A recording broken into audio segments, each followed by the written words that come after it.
Tuluyan ang nagbitiw sa kanyang pwesto si Attorney Herbert Matienzo bilang Executive Director ng Philippine Contractors Accreditation Board o PICAB. Ayon kay Department of Trade and Industry Secretary Cristina Roque, tinanggap niya ang naturang pagbibitiw ni Matienzo mula pa nitong nakalipas na araw dahil sa personal na mga rason. Ang pagbibitiw ay kasunod rin ng kontrobersiya na kinakaharap ng naturang ahensya kaugnay ng umano'y irregularidad sa contractor accreditation at flood control projects.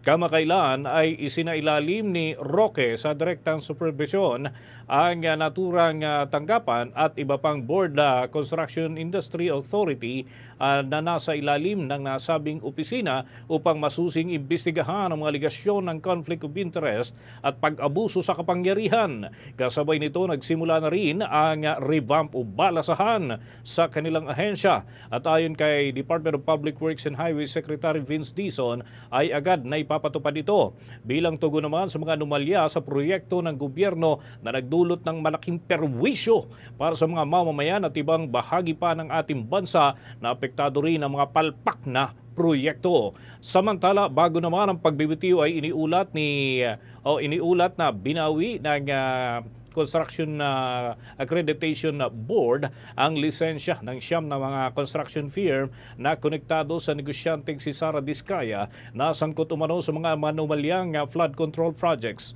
Diyan sa panig ng Senado ay binatikos ang naturang tanggapan dahil sa umano'y corporate recycling kung saan ang mga blacklisted na kumpanya ay muli na namang nakakapag-operate sa ilalim ng bagong pangalan. Ayon kay Secretary Dizon, isa sa ilalim sa malawakang revamp ang naturang tanggapan at aalisin ang mga batik ng naturang opisina upang lumitaw ang mga akmang proseso na itinatakda ng gobyerno. Aniyang depektibong flood control projects ay magiging sanhi ng matinding perwisyo sa mga mamamayan sa lalawigan ng Bulacan, maging sa Metro Manila at iba pang panig ng ating bansa. For the most trusted source of news and information, visit our website at www.bomboradio.com. Follow us on Bombo Radio mobile app, Facebook, YouTube, TikTok, and X, formerly Twitter.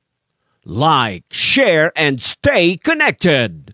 Anytime, anywhere.